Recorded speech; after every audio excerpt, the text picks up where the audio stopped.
కల్వకుంట్ల తారక రామారావు గారిని స్థానిక ఎన్నికల నుంచి దూరంగా తీసుకెళ్లాలని చెప్పేసి మా రేవంత్ అన్న అనుకుంటుండని నాకు డౌట్ వచ్చింది.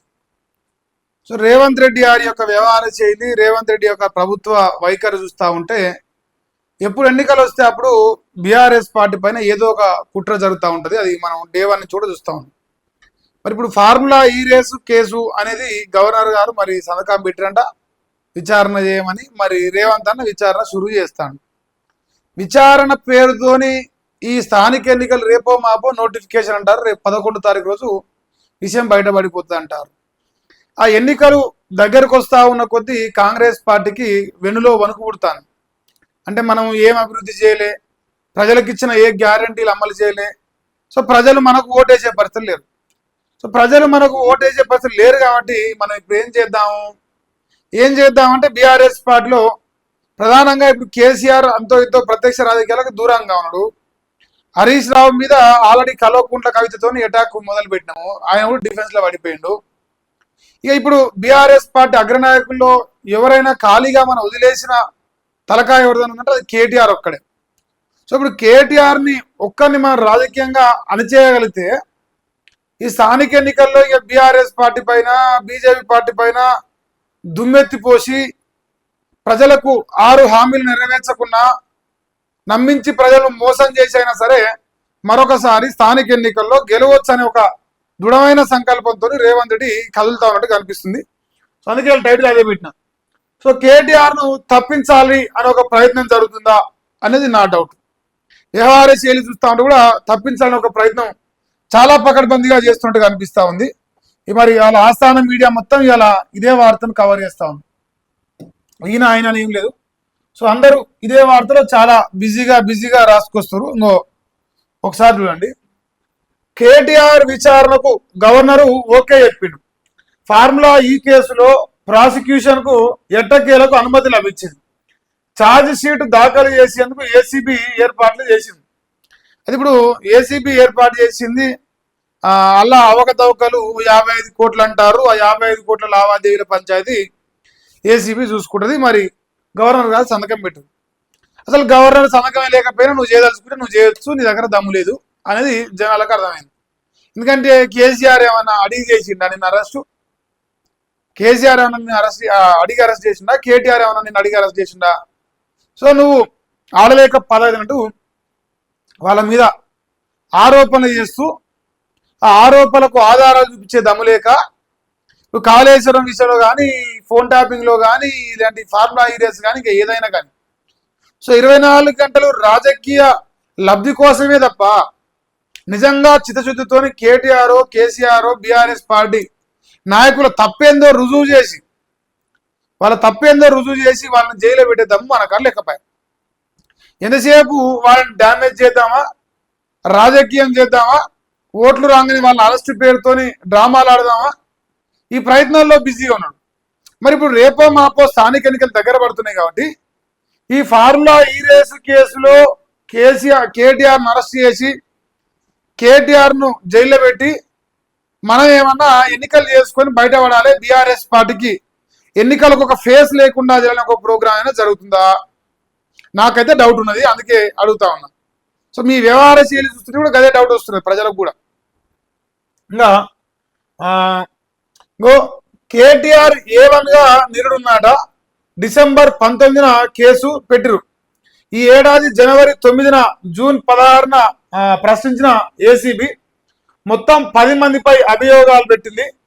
1000కి పైగా డాక్యుమెంట్లతో ప్రభుత్వానికి 78 పేజీల రిపోర్ట్ ఇచ్చింది. ఫార్ములా రేసులో హెచ్ఎండిఏ నిధులు 54.89 కోట్ల రూపాయలు దుర్వినియోగం అయ్యాయి. సంస్థకు 75.88 కోట్ల నష్టం వచ్చింది. క్విడ్ ప్రోకో ద్వారా బీఆర్ఎస్ కు 44 కోట్లు ఎలక్ట్రల్ బాండ్స్ వచ్చినాయని చెప్పేసి పూర్తిగా ఈ 55 కోట్లు దాంట్లోకి వెళ్ళి వాళ్ళ క్విడ్ ప్రోకో ద్వారా 44 కోట్లు వచ్చినాయి ఎలక్ట్రల్ బాండ్స్ రూపంలో అని చెప్పేసి మాట్లాడుతున్నారు. ఓకే, ఈ వార్త అంత సారాంశం మంచిగానే ఉంది, నచ్చింది నాకు కూడా, పర్లేదు. కానీ మీ ఉద్దేశం ప్రజలు ఇక్కడ అర్థం చేసుకుంటారు. మీ ఆలోచన ఏంది? ఇప్పుడు స్థానిక ఎన్నికలు దగ్గర పడగానే ఇవాళ కేటీఆర్ కేసు బయటకు వస్తాను. ఎందుకంటే నిన్న మొన్న జూబ్లీస్లా తన తనొక్కడై ఎన్నికలను భుజాల మీద ఎత్తుకొని ప్రచారం చేసింది కాబట్టి మరి అట్లా రేపు యావత్ తెలంగాణ రాష్ట్ర వ్యాప్తంగా కూడా చేయాల్సి వస్తుంది. సో అప్పుడు ఏమవుతుంది, జూబ్లీస్ లో ఎంఐఎంల ఓట్లు దొంగ ఓట్లు వేసుకొని గెలిచినట్లు ఈ తుర్కోల ఓట్లు ఎంటైర్ తెలంగాణలో ఎంఐఎం పార్టీ లేదు కాబట్టి అక్కడ మనం దొంగ ఓట్లు వేయడానికి లేదు, రిగ్గింగ్ చేయడానికి కూడా లేదు. సో అప్పుడు నీతిగా నిజాయితీగా ఫెయిర్గా ఎలక్షన్ జరగాల్సి వస్తుంది. మరి ఆ ఎన్నికల్లో గెలవాలంటే ఇప్పుడు బీఆర్ఎస్ పార్టీని బదనాం చేయాలి. ఆ బదనాం చేస్తూ కేటీఆర్ని ఇరకాడంలో పెడితే మనం ఓట్ల రాజకీయం చేసుకోవచ్చు అనేది రేవంత్ రెడ్డి యొక్క ఆలోచన అన్నట్టుగా మరి యావత్ సమాజం కూడా నమ్ముతా ఉంది, నేను కూడా నమ్ముతున్నా. ఇక దీనికి పానగౌడ పుడక లెక్క ఈ మందిపల్లికి మంగళాడుతున్నట్టు ఈ పంచాయతీల ఈ పార్టీ ఆయన అందరు పార్టీలు మొత్తుకుంటారు. కానీ విషయం ఏంది, ప్రజలు ఏమనుకుంటారు, స్థానిక ఎన్నికల్లో కాంగ్రెస్ పార్టీ ఎంత డైవర్ట్ చేసినా, కేటీఆర్ పేరు చెప్పినా, కేసీఆర్ పేరు చెప్పినా, కాళేశ్వరం పేరు చెప్పినా, ఇంకా నువ్వు ఏ పేరు చెప్పినా రేపు ప్రజలు నీకు ఓటేయడానికి సిద్ధంగా లేరు. లేదు నేను చెప్పింది దాంట్లో తప్పుందంటే నువ్వు గ్రౌండ్లో కూడా చెక్ చేసుకోవచ్చు. గ్రౌండ్లో చెక్ చేసినా కూడా విషయం బయటపడిపోతుంది. ఇంకా చట్టం తన పని తాను చేస్తున్నట. కేటీఆర్ విచారణకు అనుమతిలో లేట్ ఎందుకు అయిందని మహేష్ గౌడ్ అంటా ఉన్నాడు. మరి ఆయన చట్టం తన పని తాను చేస్తుంది, మాకేం సంబంధం లేదు, మేమేం పట్టించుకునే అవసరం లేదని చెప్పేసి వాళ్ళు మాట్లాడుతున్నారు. ఇంకా కక్ష సాధింపే కాంగ్రెస్ కోడిగుడ్డుపై ఈకలు పీకుతున్నది, హరీష్ రావు అక్రమ కేసులతో కేటీఆర్ను ఇబ్బంది పెట్టాలని చూస్తున్నారని ఫైర్ అయింది. సో ఇది లొటపీస్ కేసు అంటారు, ఇంకా బావబామర్ది ఇద్దరు. ఇది లొటపీస్ కేసు, కోడిగుడ్డుపై ఈకలు తినట్టుగా ఈ కేసు ఉన్నదని చెప్పేసి ఆయన మాట్లాడిండు. ఈ తర్వాత బండి సంజయ్ గారు వచ్చేసి రేవంత్ కేసీఆర్ మధ్య లోపాయికారి ఒప్పందం ఉంది, కేటీఆర్ విచారణకు గవర్నర్ అనుమతి రావద్దని సీఎం కోరుకున్నాడని చెప్పేసి బండి సంజయ్ గారు మాట్లాడారు. ఇట్లా 3 ప్రధాన రాజకీయ పార్టీలకు వెళ్ళి ఓ 3 వ్యక్తులు మాట్లాడారు, 3 స్పందించారు. కానీ ఇక్కడ అంతా ఒకటే టార్గెట్ కేటీఆర్. రేవంత్ రెడ్డి చాలా క్లియర్గా ఉన్నాడు, మనం ఎన్ని మొత్తుకున్నా ఏం చేసినా కేటీఆర్ను ఇబ్బంది పెడితేనే స్థానిక ఎన్నికల్లో మనం బయటపడతాం, లేదా మనం లైట్ తీసుకున్నామా జనాలు మనం లైట్ తీసుకుంటారు. ఇది చాలా పకడ్బందీగా స్కెచ్ చేసి రేవంత్ రెడ్డి అరెస్ట్ చేయాలనే ప్లాన్ చేస్తున్నట్టుగా అనిపిస్తుంది. దానికి కారణం కేటీఆర్ ఏదో ఆధారాలు దొరికించుకొని కేటీఆర్ని అరెస్ట్ చేసి ఆయన తప్పేందో నిరూపించే దమ్ము లేదు. కానీ ఆ క్షణానికి ఆయనను దూరం పెట్టడం కోసం చేసే ఈ రాజకీయ చదరంగం లెక్క నాకు అనిపిస్తున్నది. ప్రజలు కూడా దీన్ని చూస్తున్నారు.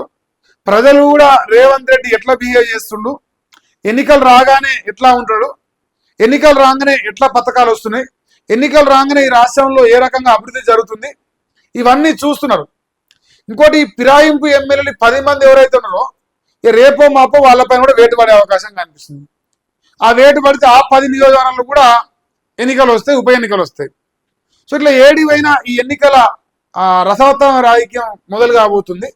దాన్ని తట్టుకొని నిలబడే దమ్ము మన కాడ లేదు కాబట్టి మనకున్న అస్త్రం పోలీసు వ్యవస్థ కాబట్టి మరి ఆ పోలీసులను వాడుకొని ఎన్నికల్లో గెలవాలని ఒక ప్రయత్నం చేస్తాం. మరి గ్రామాలకు పోతే మా ప్రజలు ఏమంటారు, ప్రజలు ఓటేస్తామంటున్నారా? అసలు ఈ రాష్ట్రంలో 23 నెలలుగా బీఆర్ఎస్ పార్టీని తిట్టడం తప్ప ఈ కాంగ్రెస్ సర్కారు ఏం చేసింది? ఇగో ఈ పని చేసిన ఏకానా ఎరిగిండ్రా ప్రజలు. 4 కోట్ల మంది ఇంటికో రూపాయన్న వేయిందా రేవంత్ రెడ్డి పైసలు? ఇది చాలా వింత విచిత్రమైన ప్రశ్నలు ఉన్నాయి ప్రజల దగ్గర. అంటే ఇన్ని ప్రశ్నలున్నా కేటీఆర్ను అరెస్ట్ చేసిరని చెప్పేసి, కేటీఆర్ను టచ్ చేసిరని చెప్పేసి ప్రజలు ఇచ్చిన 6 హామీలు మర్చిపోయి మాకు ఏ పథకం ఇవ్వకపోయినా, ఏ అభివృద్ధి చేయకపోయినా, అప్పులు తెచ్చి కుప్ప పెట్టినా సరే నీకు ఓటేస్తారన్న భ్రమలో మరి రేవంత్ రెడ్డి ఉన్నట్టుగా నాకు అనిపిస్తుంది. కానీ నిజం ఏందన్నది రేపు ప్రజలు చూపిస్తారు. ఇక నిన్ను దేవుడా అనాల్సి వస్తుంది. సో దేవుడా అనే పరిస్థితి తీసుకొస్తారు. మరి రేవంత్ రెడ్డి గారు అయితే చాలా పకడ్బందీగా కేటీఆర్ తప్పిస్తేనే మనం ఎన్నికలకు పోవాలి, లేకపోతే లేదు. ఇక మనకు ఎన్నికలు దగ్గర పడతానే కదా, కేటీఆర్ కేసు రోజు ఉతుకుతున్నాం. రేపటి నుంచి రోజు ఇక షెడ్యూల్ వచ్చినాక ఈ వార్త వస్తుంది. ఇక ఫార్ములా ఈ రేసులో అప్డేట్, ఫార్ములా ఈ రేసులో పురోగతి, ఇది ఉంటుంది జోకుడు. ఎందుకంటే ఈ ఎంగిరి మెతుకులు దీన్ని మోచేతిని లాగా పత్రికలున్నంత వరకు ఆ రాతలు వస్తూనే ఉంటాయి. మనం దాన్ని బేర్ చేయాల్సింది తప్పదు.